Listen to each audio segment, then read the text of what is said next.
Hello! Today I'm gonna show you a spinning card with a Mexican theme or a doggy theme or Mexican theme. And it's a spinning card, and that means that it looks like this. And here you have this little doggy, and if you do like that, wee, come on, work now, wee, he will spin around like that, and you have to give it a little like that. Oh, come on, come on, come on. Wee, come on, come on. There we go. It's hard to get it on camera, but he's spinning around, as you can see. Just like that. Spinning, spinning, spinning. So this is the idea of a spinning card. He's doing some hoops or something. What is it called? He's doing some cartwheels. Yeah. So this is the spinning card. And there's a little Chihuahua there. And it says gratis, which means congratulations. And you open it up like this, and on the inside there's a money punch, and you can see there's some doggy paws on the background, and here's some just paper, and it says gratis på födelsedagen, which means congratulations on your birthday. And there we have the little doggy again, and a cactus, or is it a cacti? One cactus, many cacti. And there's another doggy. This is supposed to be Arthur because I have a Chihuahua, and this is supposed to be Eddie, my Cavalier King Charles Spaniel. So here you can have your greeting, and there you can put money or a gift card. And here's just my little signature, nothing fancy. And there's the little Chihuahua spinning around. So to make this spinner card, I started out with my card stock ready cut by A5 card, 21 centimeters by 14.8, and it's scored in half. And I used it this way, as you can see, so it opened up like this. And now for the tricky part. Well, it's not really tricky, it's just the spinning card.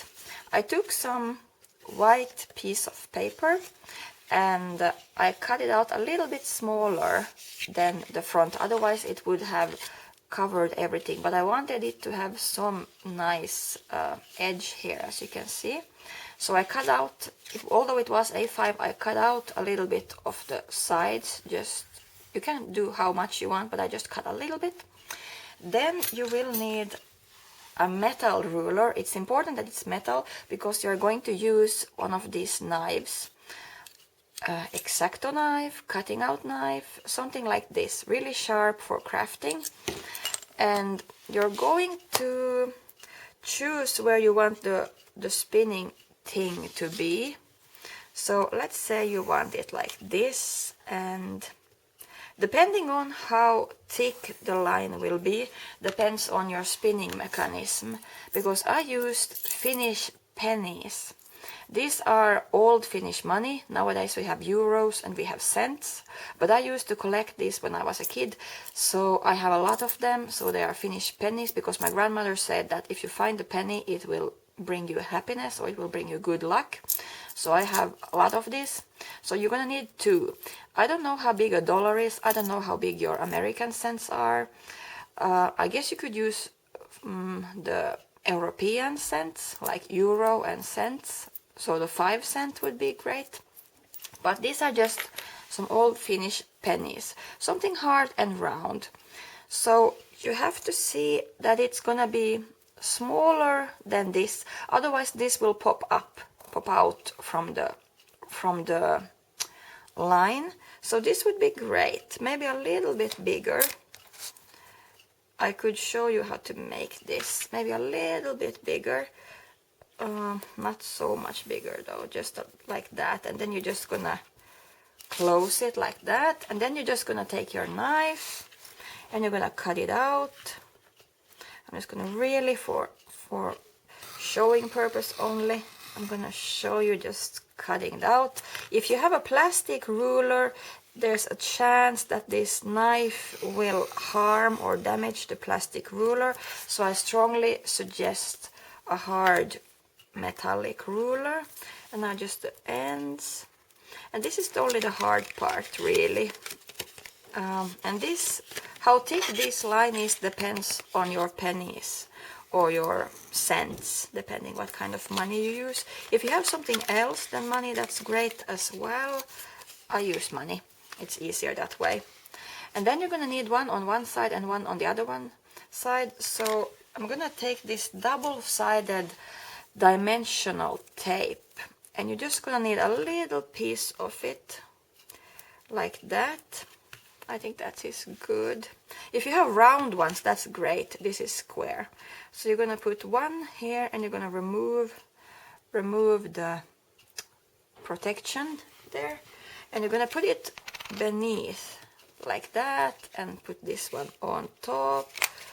Make sure it doesn't stay like that. And then you take the other one, and you're just going to put it on like that. And here you have the mechanism. Make sure that the piece isn't too big, the dimensional dot. If it's too big, it will have trouble moving. But this is pretty much the mechanism that you will have.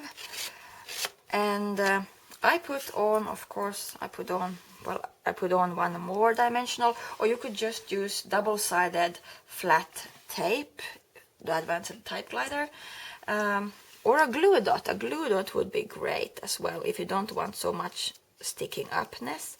And then I put on this 1-inch cutout piece of paper. And this one I used a lot of, what is it called?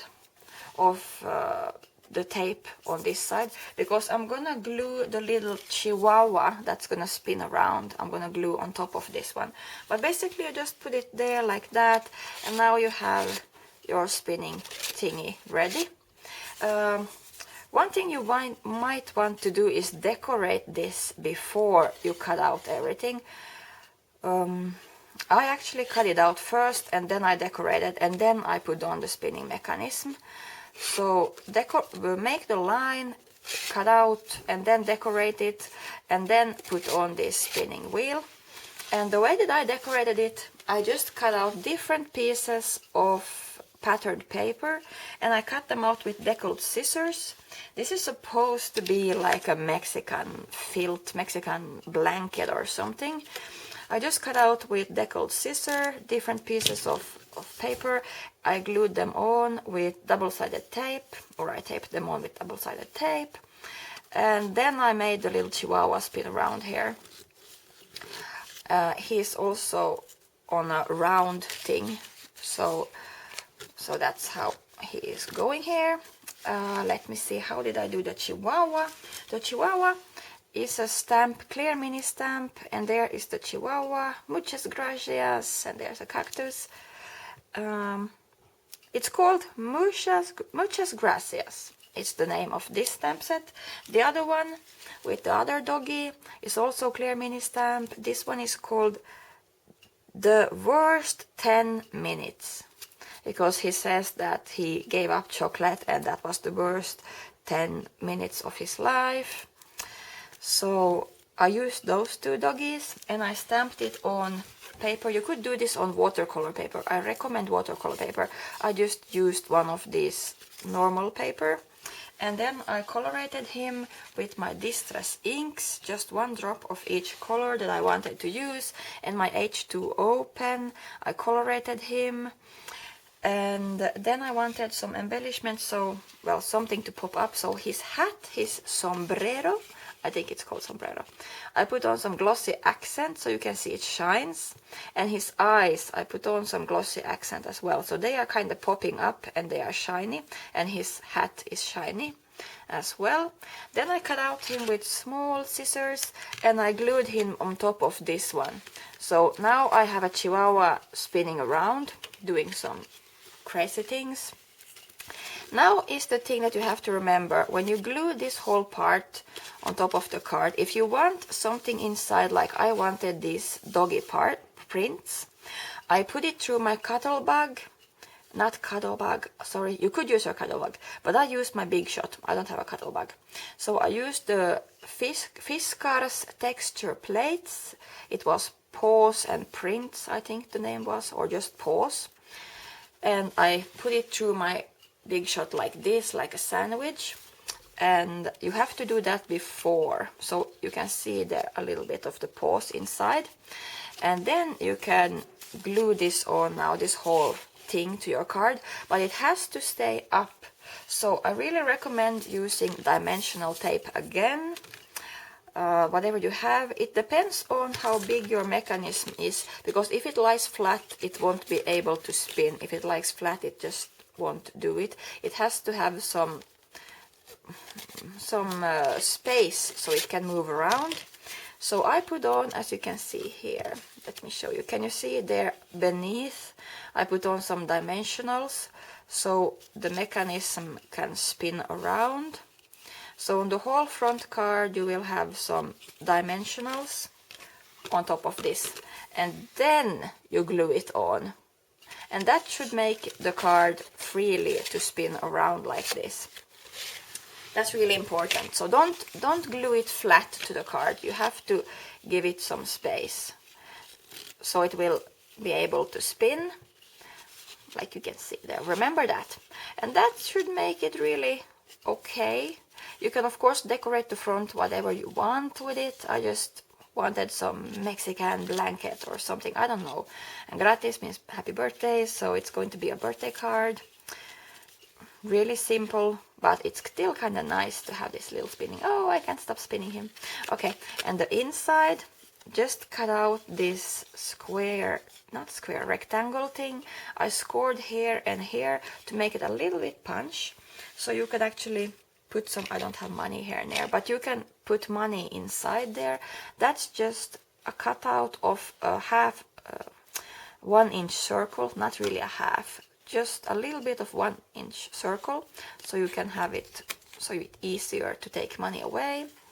Then I just stamped the doggy here and the doggy there, and once again I colorated it with my Distress inks and my H2O pen. And here you will have the greeting, nothing fancy there. You don't have to have the texture, face cards textures plate, you can just have them there for paws or not. I just thought it would be fun to have some paws. Maybe I should have put paws on this one as well, this little thingy. If you put this thingy on, by the way, put tape here, here and here. So don't put all around because you're gonna need to put money inside. So only there, here and here. So leave space for the money or the gift card. Then I cut out a piece of pattern paper, and it was normally cut here, but this upper side is cut with some deckled scissors. Nothing fancy there, just my signature. The front is really what makes it nice, the spinning card. Come on, spin now. A little crazy Chihuahua. Whee! So that's what I have to show you today. And if you have any questions, please let me know, and do try out this spinning card technique. And really the measurements of this depends on what kind of pennies you use. So it shouldn't be too big so it will slip out. That's just not nice. It should be like this so you can see that it stays there on top of it. And the glue dot should not be bigger either, because otherwise it will get stuck. I use a little bit too big glue dot for this one. Well, not really, it's okay. So that's how you make the spinning card. Try it out, and if you have any comments or questions, let me know. And thank you for watching, and I wish you all a great day. See ya. Bye bye. Thank you. Bye.